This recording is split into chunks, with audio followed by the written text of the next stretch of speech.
নমস্কাৰ এই মুহূৰ্তত আহি পৰিছে ৰাজ্যখনৰ বাবে খন্দিয়াৰ কেইবাটাও বিগ ব্ৰেকিং নিউজ। আজি 1 ছেপ্টেম্বৰ অসমৰ লগতে ভাৰতৰ বিভিন্ন প্ৰান্তৰ পৰা এনে ধৰণৰ খবৰসমূহ নিতৌ চাবৰ কাৰণে চেনেলটো সাবস্ক্ৰাইব কৰি ভিডিঅ'টোত এটা লাইক কৰি দিব। এই মুহূৰ্তত জনাই আছো এটা ব্ৰেকিং নিউজ। ৰাতিৰ ভিতৰতে পদত্যাগ কৰিব ৰাজ্যৰ মুখ্যমন্ত্ৰী হিমন্ত বিশ্ব শৰ্মাই। ৰাতিৰ ভিতৰতে মই পদত্যাগ কৰি মন্তব্য কৰিছে মুখ্যমন্ত্ৰী হিমন্ত বিশ্ব শৰ্মাই। মুখ্যমন্ত্ৰীৰ চকী এৰিবলৈ সাজু হৈ পৰিছে ৰাজ্যৰ মুখ্যমন্ত্ৰী হিমন্ত বিশ্ব শৰ্মা। নিশাৰ ভিতৰতে পদত্যাগ কৰিব মুখ্যমন্ত্ৰী হিমন্ত বিশ্ব শৰ্মা। এটা বিগ নিউজ এই মুহূৰ্তত জনোৱাৰ চেষ্টা কৰিছো। মুখ্যমন্ত্ৰীৰ চকী এৰিবলৈ সাজু হৈ পৰিছে হিমন্ত বিশ্ব শৰ্মা। 24 ঘণ্টাৰ ভিতৰতে মুখ্যমন্ত্ৰীৰ পদত্যাগ কৰি দিব হিমন্ত বিশ্ব শৰ্মাই। প্ৰত্যাহ্বান জনাইছে ৰাজ্যৰ মুখ্যমন্ত্ৰীগৰাকীয়ে। কংগ্ৰেছ শাসিত কোনখন ৰাজ্যই ঋণ লোৱা নাই মোক লিষ্ট দিয়ক। সাংবাদিকে আনি দিয়ক মোক লিষ্টখন, কোনে ঋণ লোৱা নাই, কোনখন কংগ্ৰেছ চৰকাৰে ঋণ লোৱা নাই মোক লিষ্ট দিয়ক। যদি লিষ্ট দিব পাৰে মই ৰাতিৰ ভিতৰতে পদত্যাগ কৰিম, এই ঘোষণা কৰিছে ৰাজ্যৰ মুখ্যমন্ত্ৰী হিমন্ত বিশ্ব শৰ্মাই।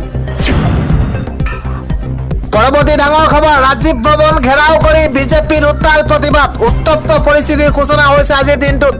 কংগ্ৰেছ ভাৰত বিৰোধী শক্তি এই মুহূৰ্তত ডাঙৰ খবৰ। ৰাজীৱ ভৱন ঘেৰাও কৰি বিজেপিৰ উত্তাল প্ৰতিবাদ এই মুহূৰ্তত। লখিমপুৰৰ ৰাজীৱ ভৱনত প্ৰচণ্ড হতাহতিৰ সৃষ্টি হৈছে। লখিমপুৰ ৰাজীৱ ভৱনত প্ৰচণ্ড হতাহতি, উত্তপ্ত পৰিস্থিতি কংগ্ৰেছ কাৰ্যালয় চৌহদত এই মুহূৰ্তত। মহিলা সমাজক লৈ অশালীন মন্তব্য কৰিছে কংগ্ৰেছে। নাৰী সমাজক অপমান সহ্য নকৰে বিজেপিয়ে আৰু প্ৰধানমন্ত্ৰী নৰেন্দ্ৰ মোদীৰ মাতৃক কংগ্ৰেছে অপমান কৰাৰ বিৰুদ্ধে তীব্ৰ প্ৰতিবাদ সাব্যস্ত কৰা হৈছে। নাৰী সমাজক অপমান সহ্য নকৰে বিজেপিয়ে প্ৰধানমন্ত্ৰী মোদীৰ মাতৃক কংগ্ৰেছে অপমান কৰাৰ বিৰুদ্ধে প্ৰতিবাদ সাব্যস্ত কৰা হৈছে। শ শ বিজেপি কৰ্মীয়ে ঘেৰাও কৰিছে কংগ্ৰেছৰ জিলা কাৰ্যালয়। কংগ্ৰেছ ভাৰত বিৰোধী শক্তি ৰাজীৱ ভৱন ঘেৰাও কৰি বিজেপিৰ উত্তাল প্ৰতিবাদ। আন এটা খবৰ হৈছে এইবাৰ ক্ষমা কৰি দিয়া নহব কৰিশ্মা নাথক। নামৰি অসমত বৰ্জন কৰা হৈছে কৰিশ্মা নাথক। এই মুহূৰ্তত বিগ ব্ৰেকিং নিউজ। ৰাভা সংগীতক অপমান কৰি বিপদত পৰিছে কৰিশ্মা নাথ। নামনি অসমতে বৰ্জন কৰা হৈছে কৰিশ্মা নাথক আৰু এইবাৰ ক্ষমা কৰি দিয়া নহব কৰিশ্মা নাথক। নামনি অসমত অনুষ্ঠান কৰিব নোৱাৰিব কৰিশ্মা নাথ। এই মুহূৰ্তত কলাগুৰু বিষ্ণু প্ৰসাদ ৰাভাৰ কালজয়ী সৃষ্টিক বিকৃত কৰিছে কৰিশ্মা নাথে। থানাই কৰিশ্মা নাথৰ বিৰুদ্ধে এজাহাৰ দাখিল কৰা হৈছে। বঙাইগাঁৱত নিখিল ৰাভা ছাত্ৰ সন্থাৰ তীব্ৰ গৰিহণা। বঙাইগাঁও সদৰ থানাতো দাখিল কৰা হৈছে এজাহাৰ। সংগঠনে এজাহাৰ দাখিল কৰিছে। সন্ধিয়াৰ পৰৱৰ্তী ডাঙৰ খবৰ, দেশ জোকাৰি যোৱা ভয়ংকৰ ভূমিকম্পৰ ফলতেই শ শ লোকৰ মৃত্যু হৈছে। এই মুহূৰ্তত ডাঙৰ খবৰ এই মুহূৰ্তত জনোৱাৰ চেষ্টা কৰিছো। ভয়ংকৰ ভূমিকম্প আফগানিস্তানত আৰু তাৰ পাছতে 622 গৰাকীকৈ লোকৰ মৃত্যু হৈছে। ডাঙৰ খবৰ এই মুহূৰ্তত জনোৱাৰ চেষ্টা কৰিছো। প্ৰচণ্ড ভূমিকম্পই 622 গৰাকী লোকৰ মৃত্যু হৈছে। ভূমিকম্পই তছনছ কৰি পেলাইছে। তাজপাতৰ দৰে আফগানিস্তানত খহি পৰিছে এইখনৰ পিছত সিখনকৈ অট্টালিকা। নিশাৰ ভাগতো ভয়ংকৰ খবৰ আহিছে। 6.3 প্ৰাবল্যৰ ভূমিকম্পত ধ্বংসলীলা চলিছে আফগানিস্তানত। ৰাজধানী দিল্লী পৰ্যন্ত অনুভূত হৈছে এই ভয়ংকৰ ভূমিকম্পৰ অভিকেন্দ্ৰ আফগানিস্তান বুলি জানিব পৰা গৈছে। এই মুহূৰ্তত শতাধিক ঘৰ, ব্যৱসায়িক প্ৰতিষ্ঠান ধ্বংসস্তূপত পৰিণত হৈছে। ডাঙৰ খবৰ এই মুহূৰ্তত ধ্বংসস্তূপৰ পৰা ওলাইছে এটাৰ পাছত আন এটা মৃতদেহ। ভয়ংকৰ ভূমিকম্পই তাজপাতৰ দৰে খহাই পেলাইছে। পৰৱৰ্তী ডাঙৰ খবৰ, থাইলেণ্ডত এইগৰাকী অসমৰ যুৱকৰ সৈতে ভয়ংকৰ ঘটনা সংঘটিত হৈছে। ঘূৰি আহিল এইগৰাকী যুৱক অসমলৈ। থাইলেণ্ডত ভয়ংকৰ ঘটনা। ফুৰিবলৈ গৈছিল এইগৰাকী যুৱক থাইলেণ্ডলৈ, অসমৰ যুৱক, আৰু তাৰ পাছতে থাইলেণ্ডলৈ গৈ ঘূৰি আহিল এইগৰাকী আমিৰ হামজা। অসমৰ যুৱকৰ থাইলেণ্ডত ৰহস্যজনক মৃত্যু। ৰঙিয়াত আমিৰ হামজাৰ মৃতদেহ থাইলেণ্ডত উদ্ধাৰ কৰা হৈছে। তাৰ পিছত চাঞ্চল্য। 28 আগষ্টত থাইলেণ্ডলৈ ফুৰিবলৈ গৈছিল যুৱকগৰাকী।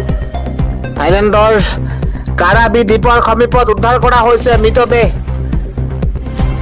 গুৱাহাটীৰ পৰা নীৰ কাশ্যপ নামৰ এজন বন্ধুৰ সৈতে গৈছিল থাইলেণ্ডলৈ।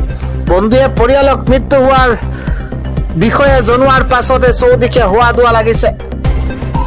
আন এটা গুৰুত্বপূৰ্ণ খবৰ, আজিৰে পৰা কেইবাটাও নিয়ম সালসলনি হৈছে। আজি 1 ছেপ্টেম্বৰ আৰু আজিৰে পৰা কেইবাটাও নিয়ম সালসলনি কৰা হৈছে ৰাজ্যত। দেশত আহিব বৃহৎ পৰিৱৰ্তন। এই মুহূৰ্তত নিয়ম নাজানিলে আপুনি ভয়ংকৰ বিপদত পৰিব। আজিৰে পৰা ৰন্ধন গেছৰ দামৰ সালসলনি কৰা হৈছে। 51.50 টকাকৈ হ্ৰাস পাব প্ৰতিটো চিলিণ্ডাৰৰ দাম।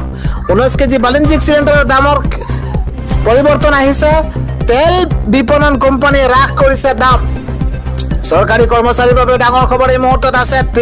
30 ছেপ্টেম্বৰৰ ভিতৰত UPS বাছি ল'ব লাগিব।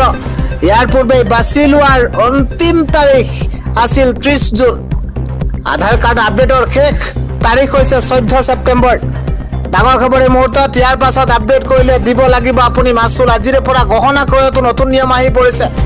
ৰূপৰ গহনাটো থাকিব এইবাৰ হলমাৰ্ক।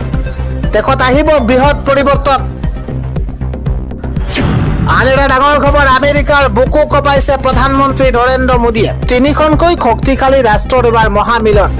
আমেৰিকাৰ বুকু কঁপালে প্ৰধানমন্ত্ৰী নৰেন্দ্ৰ মোদীয়ে।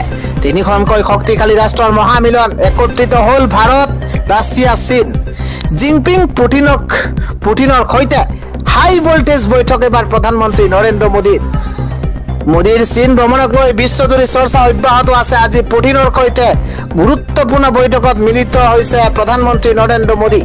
ডনাল্ড ট্ৰাম্পৰ ভাবুকিক কেৰেপ নকৰিলে নৰেন্দ্ৰ মোদীয়ে। এই মুহূৰ্তত এটা বিগ নিউজ জনোৱাৰ চেষ্টা কৰিছো। ডনাল্ড ট্ৰাম্পৰ ভাবুকিক কেৰেপ নকৰিলে প্ৰধানমন্ত্ৰী নৰেন্দ্ৰ মোদীয়ে।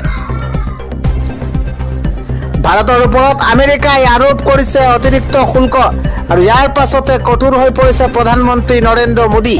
মোদীৰ চীন ভ্ৰমণক লৈ আমেৰিকাৰ নিদ্ৰাহৰণ হৈছে। আমেৰিকাৰ প্ৰতিদ্বন্দ্বী ৰাষ্ট্ৰ চীন, ৰাছিয়াৰে হাতত মিলাইছে ভাৰতে।